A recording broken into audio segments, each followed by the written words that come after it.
Sir, வாயில் புண் வருது. இந்த வாய் புண் அப்படின்றாங்களே, அது ஏன் வருகிறது? யாருக்கு வரும்? எப்போது வரும்? அது இயற்கையான உணவு முறை மூலமாகவே சரி செய்து கொள்ள முடியுமா? ஒருவேளை அது தொடர்ந்து ஒரு வாரத்துக்கோ அல்லது அதற்கு மேலோ இருந்தால் அதனால் வேறு ஏதாவது பாதிப்பு வருமா? இதை பற்றி உங்களுடைய கருத்து என்னென்றால்? வாயில் புண் இருந்தது அப்படின்னு சொன்னாலே எல்லாரும் என்ன சொல்லுவாங்க, பி காம்ப்ளெக்ஸ் குறைபாடு. பி காம்ப்ளெக்ஸ் குறைபாடு இருக்கிறதுனால தான் வாயில் புண் வருது. ஜெனரல் ப்ரோட்டீன் உடனே வாய் புண்ணா உடனே பி காம்ப்ளெக்ஸ் தான் ப்ரிஸ்கிரைப் பண்ணி கொடுப்பாங்க, சாப்பிடுவாங்க. பட்டு நாம் ஏற்கனவே சொல்லியிருக்கோம், எந்த ஒரு நோயுமே we have to find out the root cause and that root cause should be eradicated. நோய்க்கு என்ன காரணம் கண்டுபிடிச்சி அந்த நோய்க்கு உண்டான காரணத்தை முழுமையாக சரி பண்ணணும். வாயில் புண்ணு வருதுனாவே குடலில் புண்ணு இருக்குன்னு அர்த்தம். வாயில் புண்ணு இருக்குன்னு அர்த்தம். குடலில் புண்ணும் வாயில் புண்ணும் இருந்தால் தான், குடலில் புண்ணும் வயிற்றில் புண்ணும் இருந்தால் தான் உங்களுக்கு வாய்ப்பு வரும். நல்லா பாருங்கள், வாய்ப்புன்னு நம்ம எழுதுறதுக்கு சொல்கிறோம். நீங்கள் வயிறை பார்க்கறதில்ல, குடலை பார்க்கறதில்ல. குடலையும் வயிற்றுலையும் புண்ணு இருந்தால் தான் அது வந்து வாயில் தெரியும். அப்போது ஜென்ரலாக ஏதாவது சொல்யூஷன் தடவிட்டு அப்படியே புண்ணாத்தம் அப்படியே பார்ப்போம். பட் இந்த பெப்டிக் அல்சர் டியோடல் அல்சர்னு சொல்லுவாங்க. பெப்டிக் அல்சர் இரைப்பையில் இருக்கிற புண், டியோடல் அல்சர் குடலில் இருக்கிற புண். இந்த குடலில் இருக்கிற புண்ணும் இரைப்பையில் இருக்கிற புண்ணும் அதிகமாகும் பொழுது தான் அது வாயில் காட்டும். ரெண்டாவது, இந்த மாதிரி புண்கள் தான் ஃப்யூச்சரில் கவனிக்காமல் விட்டோம்னா கேன்சராக மாறும். உடம்புல அது டியூ டு வேரியஸ் ரீசன்ஸ். கார்னிக் ரீசன் ஒன்று இருக்குது, இன்டர்னல் ரீசன், எக்ஸ்டர்னல் ரீசன், நிறைய காரணங்கள். இந்த எக்ஸ்டர்னல் ரீசன்ஸ் சொல்லி பார்க்கும்போது ஹைட்ரோகுளோரிக் ஆசிடுடைய ப்ரொடக்ஷன் அதிகமாக இருக்கும் பொழுது அது வயிற்றில் இருக்கிற அந்த குடலில் இருக்கிற அந்த தசை சுவர்களை எல்லாம் அப்படி அரிச்சு இருக்கும். பிகாஸ் ஆசிட் இல்லையா, அது ஹைட்ரோகுளோரிக் ஆசிட் என்ன பண்ணும், அரிக்கும். அந்த அரிச்சு என்ன பண்ணும், உள்ள இருக்கிற சுவரெல்லாம் அப்படியே புண்ணாயிடும். இப்போ நம்ம வெளியில் ஒரு எக்ஸ்டர்னலாக ஒரு காயம் பட்டால் அதுக்கு எப்படி நச்சு வடிக்கும், நம்ம அப்பப்போ காட்டன் போட்டு தொடச்சி க்ளீன் பண்ணி அதுக்கு மேலே ஒரு ஆயின்மெண்ட்டோ இது அப்ளை பண்ண முடியும். அதே மாதிரி உள்ளே இருக்கிற புண்ணெல்லாம் வந்து அதுலேயும் நச்சு வடிக்கும். உள்ளே இருக்கிற புண்ணில் வயிற்றில் குடலில் எல்லாம் நச்சு வடிக்கும். அப்போ நச்சு வடிக்கும் போது அதுவும் வந்து ஆசிடாக தான் இருக்கும். ஆசிடாக வர்ற புண்ணு அரிக்கும் தன்மையுடையது, அது வர நச்சும் அரிக்கும் தன்மையுடையது. ரெண்டும் சேர்ந்தால் என்ன ஆகும், அரிக்கும் தன்மை ஒன்று அரிக்கும். உடலெல்லாம் ஃபுல்லாக அரிச்சு உள்ள ஓனிய ரணமாக இருக்கும். இந்த ரணம் அதிகமாகும் போது வாயில் காட்டும். உங்களால் டைம் சாப்பிட முடியாது, தண்ணி கூட குடிக்க முடியாது, சில டைமில் பேச முடியாது, வாய் திறக்க முடியாது, ஃபுல்லாக இருக்கும். ஸோ அப்போ அதுக்கு ரூட் காஸ் என்ன, இந்த ஹைட்ரோகுளோரிக் ஆசிடுடைய வந்து ப்ரொடக்ஷனை வந்து கண்ட்ரோல் பண்ணணும், உள்ளே இருக்கிற புண்ணை ஆற்றணும். ஸோ உள்ளே இருக்கிற புண்ணை வந்து இப்போ வெளில எக்ஸ்ட்ராண்டாக ஏதாவது புண்ணுச்சுன்னா காட்டன் போடுறோம், துடைக்கிறோம், ஹாட் வாட்டர்லையோ கோல்டு வாட்டரோ போட்டு க்ளீன் பண்ணுறோம், துடைச்சிட்டு டிங்சர் வேறு ஏதாவது பண்ணுறோம், அப்ளை பண்ணுறோம். உள்ளே எப்படி செய்வீங்க, அங்கே ஒன் டே தான் அது. நீங்கள் வேறு ஒன்றும் ஆல்டரேஷன் பைபாஸ்லாம் எதுவும் பண்ண முடியாது. பைபாஸ் பண்ணி டெம்பரரியாக ஸ்டாப் பண்ணி சர்வீஸ் பண்ணுற வேறு ரோடு பக்கத்தில் லேன் போட்டு ஹைவேஸ் ரோடு கிடையாது. அது பக்கத்தில் பைபாஸ் ஒன்று கொடுத்து இதில் நீங்கள் போய்ட்டுங்க டெம்பரரியாக work is going on, work is in progress, inconvenience is regulated board போட்டுட்டு ரோட்டில் பண்ணுற மாதிரி அங்கே பண்ண முடியாது. ஏன் ரோட்டில் அப்படி தானே பண்ணுறாங்க, ரோடு இருக்குது, ஒர்க் பண்ணுறாங்க. ஸோ பைபாஸ் பண்ணிடுவாங்க, இன்கன்வீனியன்ஸ் ரெகுலேட்டட் அப்படின்னு சொல்லிட்டு ஒரு போர்டை போட்டு சிரமத்துக்கு வந்துக்கிறோம்னு சொல்லுவாங்க. கொஞ்சம் நான் வண்டிக்கு போய்ட்டுருக்கோம், அப்புறம் அது ரோடு சரியாக போகணும். பட் இங்கே பைபாஸ் ஒன்றும் பண்ண முடியாது, வயிற்றில் எதுவும் பண்ண முடியாது.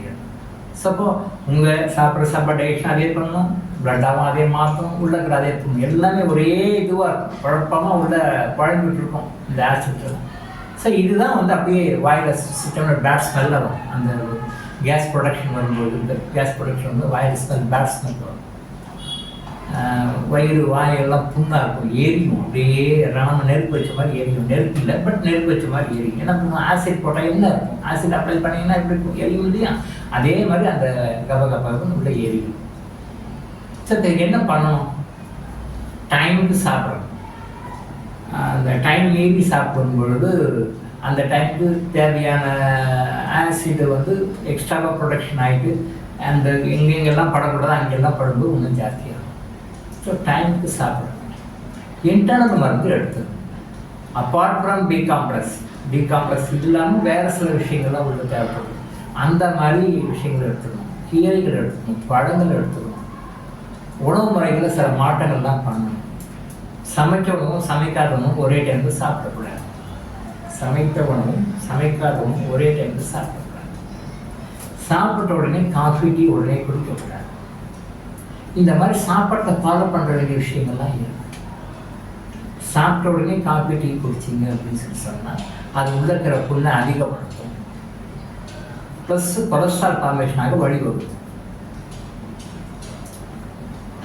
அப்போது உள்ள இருக்கிற புண்ணில் இருந்து வர்ற அந்த நச்சை க்ளீன் பண்ணி எடுத்து கொண்டு வரணும். அதுக்காக சில மூலிகை மருந்துகள் நீங்கள் எடுத்துக்கணும். இன்டர்னல் மெடிசன்ஸ் எடுத்துக்கணும். அப்புறம் தென் வாயில் போட்டு கொப்பளிக்கிறதுக்கு நல்லெண்ணெயில் சில மூலிகைகள் இருக்குது. அந்த மூலிகை பொடியை போட்டு உள்ள கலக்கி டெய்லி ஆயில் கேர்லிங் பண்ணுவாங்க இல்லையா, அது மாதிரி ஒரு 3 times பண்ணணும். ஸோ ஆயில் கேர்லிங் பண்ணணும். உள்ள இன்டர்னலாக உணவு கரெக்டாக டைம் கொடுக்கணும். அன்டைமில் சாப்பிடணும். அன்டைமில் சாப்பிடணும். பசிச்சதுன்னா சாப்பிடணும். பசிக்கணும்னா வேண்டாம். பசிக்கும் போது அந்த டைம் சாப்பிடணும். அந்த டைமில் பசியை தள்ளி போடுற மாதிரி ஏதாவது சாப்பிடணும். இந்த காஃபி டீ சாப்பிட்றனே குடிக்கும் பொழுது அது உண்ட புண்ணையும் அதிகப்படுத்தும். இந்த மாதிரி புண்ணை அதிகப்படுத்தாத விஷயங்களை எல்லாம் பார்த்துக்கிட்டு உணவுலையும் சில நடைமுறைகளை எடுத்துக்கிட்டு இந்த ஆயில் கேர்லிங் பண்ணிட்டு காலையில் எம்டி ஸ்டமக்கில் சில மூலிகைகளை எடுக்கணும். காலையில் எழுந்தோடனே உள்ள அந்த புண்ணெல்லாம் அந்த புண்ணில் உருவான கேஸெல்லாம் அப்படியே பரவிட்டு இருக்கும். அப்போ நீங்கள் காலையில் எழுந்தோடனே காஃபி டீ, எழுந்தோடனே அந்த சாப்பிட்ற பழக்கம் காஃபி டீ, இந்த மாதிரி ஹாட் ட்ரிங்க்ஸ் காலையில் சாப்பிட்ற பழக்கம் இருக்குன்னா அவங்க அதெல்லாம் புண்ணு போய் சாப்பிடக்கூடாது. சாதாரணமாக குடித்த நீர், அது கூட ஏதாவது ஒரு மூலிகை மருந்துகள் அதை எடுத்து நல்லா உடம்புல போயிட்டு அந்த உள்ள இருக்கிற கேஸ் செடிமெண்ட் டாக்ஸின்ஸ் எல்லாம் ரிமூவ் ஆகிற மாதிரி சில உணவு முறைகள்லாம் மாற்றிட்டு பண்ணிங்கன்னா வாய்ப்புன்னு சுத்தமாக சரி பண்ணிட்டாங்க. பிகாஸ் இந்த வாய்ப்புன்னு தான் பெரும்பாலான இருக்குது பின்னாடி கேன்சராக, வயிறு சம்மந்தப்பட்ட கேன்சராக மாறுகிறது. ஸ்டமக் கேன்சராக, இன்டெஸ்டைனில் கேன்சராக, டியோடினல் கேன்சராக மாறுது. ஒரு 100 பேரில் 40 பேருக்கு இந்த மாதிரி சிம்டம்ஸ் சாதாரணமாக வாய்ப்புன்னா இருக்கிறது. ஒரு 100 கேஸில் 40 கேஸ் கேன்சராக மாறும். 60 கேஸ் மாறுது. எல்லாமே சொல்ல முடியும். ஒரு 60 கேஸ் மாறுது. ஒரு 40% இந்த மாதிரி சிம்டம்ஸுக்கு கேன்சராக மாறும்.